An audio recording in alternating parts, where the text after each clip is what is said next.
Dois casos de doença da vaca louca foram confirmados no Brasil na semana passada. Um em Minas Gerais, outro em Mato Grosso. Pessoal, essa doença ela é transmissível e ela é única entre esse tipo de doença, porque o seu agente causador não é nem um vírus, nem uma bactéria, nem um protozoário, e sim uma proteína. É a única categoria de doenças conhecidas onde que é transmissível e que o que transmite de um indivíduo para o outro é uma proteína, e não um vírus, não uma bactéria, não um micro-organismo. Então vamos entender um pouco melhor isso daí que já foi objeto de pergunta em vestibulares de anos anteriores. A proteína que causa a doença da vaca louca é uma forma alterada de uma proteína normal que tem nos neurônios de humanos, de vacas, de vários animais, chamada de prion. Quando a gente tem essa forma alterada da proteína no organismo, ela funciona como um zumbi. Por quê? Porque quando ela encosta num prion normal, ela transforma esse prion normal num prion alterado também. Vocês já assistiram Walking Dead? Vocês já jogaram Resident Evil? Meu, é zumbi, cara. E aí, bem devagarinho, essas proteínas alteradas começam a fazer um apocalipse zumbi no teu cérebro. Por quê? Porque gradualmente elas vão encostando nas prion normal e transformando elas em prion alteradas. Resultado, os teus neurônios começam a morrer, buracos na tua cabeça começam a aparecer e ficam cada vez maiores. O animal, a vaca, começa a ter sintomas, como por exemplo, descoordenação, como por exemplo, nervosismo, agressividade, e acaba morrendo. Quando tu vai fazer a autópsia, o cérebro dessa vaca tá mais mole do que o normal para cérebros. Daí chamar a doença da vaca louca, o nome técnico bonito é encefalopatia espongiforme bovina. E por que existe todo o medo, dessa doença na comunidade mundial? Porque se nós, seres humanos, nos alimentarmos de carne bovina e essa vaca tinha a proteína prion alterada dentro dela, a gente pode manifestar uma forma humana da encefalopatia espongiforme, que é a encefalopatia espongiforme humana, também conhecida por doença de Creutzfeldt-Jakob.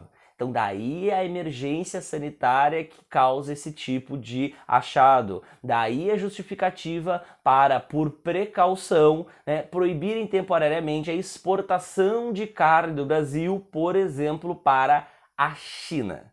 Turma, essa doença ela se notabilizou no final da década de 80, início da década de 90, onde muitos casos apareceram lá na Inglaterra, lá no Reino Unido, tá? Mas milhares de vacas morreram durante esse período.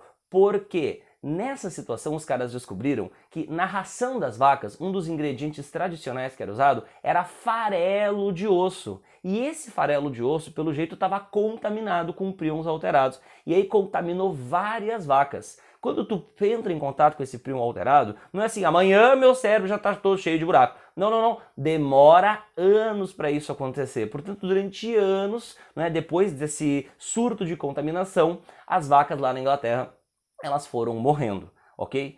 E aí depois se proibiu o uso desse ingrediente, o farelo de ossos, como ingrediente para as rações, e aí foi diminuindo o número de casos ao longo da década de 90 e tal, e hoje o que acontece são casos esporádicos. E aí tem uma diferença entre os dois tipos principais da doença. A forma típica, que é aquela que se manifesta por contaminação, cuja principal maneira de se contaminar é a alimentação, e as formas atípicas, onde uma vaca simplesmente dá azar, porque surge uma proteína prion alterada, zumbi dentro dela, e ela desenvolve a doença da encefalopatia espongiforme bovina e morre.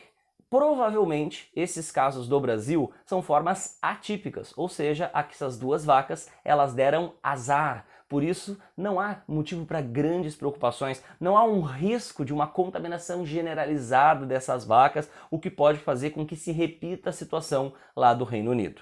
Uma última coisa que vale a pena colocar. A alteração dessa proteína zumbi, ela não é uma mutação genética, ok? A proteína, ela muda o seu formato tridimensional. É o que a gente chama de uma mudança na estrutura terciária. Não se sabe bem por que acontece isso daí. O que se sabe é que uma vez com o seu formato tridimensional, sua estrutura terciária modificada, ela pode encostar em outra proteína prion normal e promover nela esta mesma modificação.